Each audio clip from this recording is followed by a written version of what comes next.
రంగారెడ్డి జిల్లా శేర్లింగంపల్లి మండలం మదీనాగూడలో 1000 గజాల పార్కును హైడ్రా కాపాడింది. దీని విలువ 13 కోట్ల రూపాయల వరకు ఉంటుంది. సర్వే నంబర్ 23లో ఉషోదయ ఎన్క్లేవ్ పేరిట హుడా అనుమతి పొందిన లేఅవుట్లో 1000 గజాల స్థలాన్ని పార్కుకు కేటాయించారు. జీహెచ్ఎంసీకి ఈ మేరకు గిఫ్ట్ డీడ్ కూడా చేశారు.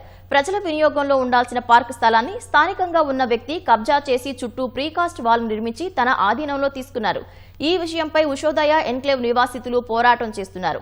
పార్కు కోసం కేటాయించినట్లు స్పష్టమైన ఆధారాలున్నా అన్యాక్రాంతం కాకుండా కాపాడటంలో స్థానిక యంత్రాంగం విఫలమైంది.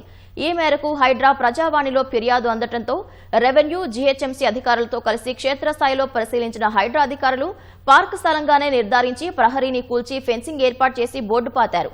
అటు ప్రజావాణిలోనూ ఆక్రమణలపై ఫిర్యాదులు కొనసాగుతున్నాయి. ఇళ్ల ముందు ఖాళీ స్థలాలే కాదు, రహదారులను కూడా వదలకుండా ఆక్రమణదారులు ఇష్టారాజ్యంగా కబ్జాలకు పాల్పడుతున్నారని వివిధ ప్రాంతాల నుంచి 44 మంది హైడ్రా కమిషనర్ రంగనాథ్ కు ప్రజావాణిలో ఫిర్యాదు చేశారు. వాటిని పరిశీలించిన రంగనాథ్ సంబంధిత అధికారులకు పరిష్కార బాధ్యతలు అప్పగించి ఆక్రమణలను తొలగించాలని ఆదేశించారు.